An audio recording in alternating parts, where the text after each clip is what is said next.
उत्तराखंड के एक छोटे से गांव कपिलेश्वर में एक युवा पत्रकार अर्जुन अपने अगले स्टोरी प्रोजेक्ट के लिए आया था। उसकी दिलचस्पी उन जगहों और कथाओं में थी जहां चमत्कार और रहस्य आपस में जुड़ते हैं। गांव में पहुंचते ही उसने सुना कि पास के जंगल में हर मंगलवार एक वृद्ध पुरुष दिखाई देता है जो बिना कुछ खाए पिए दिन भर राम नाम का जाप करता है और फिर अदृश्य हो जाता है। गांव वालों का दावा था वो कोई साधारण संत नहीं है, वो कलयुग के हनुमान है। अर्जुन को इस पर विश्वास नहीं हुआ, लेकिन उसकी पत्रकारिता की जिज्ञासा उसे उस जंगल तक खींच लाई। अगले मंगलवार सुबह सुबह अर्जुन अपने कैमरे और रिकॉर्डर के साथ जंगल की ओर निकल पड़ा। करीब 3 घंटे पैदल चलने के बाद वह एक छोटी सी कुटिया पर पहुंचा। वहां एक वृद्ध साधु ध्यान मग्न अवस्था में राम राम जप रहे थे। उनके शरीर पर भस्म लगी थी, आंखें बंद थीं और उनके चारों ओर एक दिव्य आभा महसूस हो रही थी। अर्जुन ने चुपचाप कैमरा ऑन किया, लेकिन जैसे ही उसने रिकॉर्ड करना शुरू किया, उसका कैमरा अपने आप बंद हो गया। तू क्यों आया है यहां? एक गंभीर लेकिन शांत आवाज गूंजी।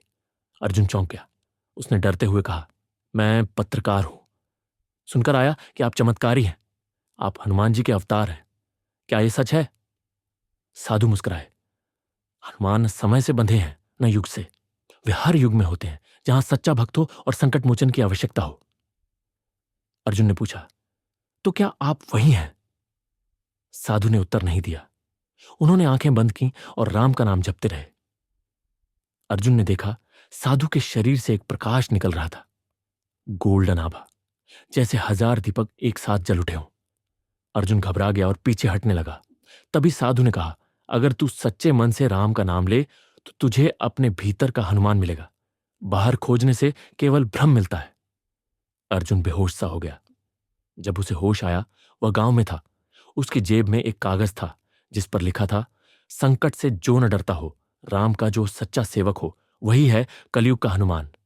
खोजो खुद में, न कि जंगल में। अर्जुन की जिंदगी बदल गई। वो पत्रकार तो रहा, लेकिन अब उसकी लेखनी चमत्कार नहीं, श्रद्धा और आत्मविश्वास की कहानियां मां लिखने लगी। और गांव में वो साधु फिर कभी नहीं देखे गए। कई लोग अब भी मानते हैं कि वो सच में हनुमान जी ही थे, कलयुग में प्रकट हुए किसी संकट को टालने। तो क्या कलयुग में भी हनुमान मिल सकते हैं? अगर विश्वास सच्चा हो तो जरूर। अगर आपको यह वीडियो पसंद आया हो तो एक लाइक जरूर करें। इस रहस्यमय कहानी को अपने दोस्तों और परिवार के साथ शेयर करें। और हां, ऐसे ही और रोचक वीडियो के लिए चैनल को सब्सक्राइब करना न भूलें। बेल आइकन दबाएं ताकि अगली कहानी आपसे मिस ना हो जाए।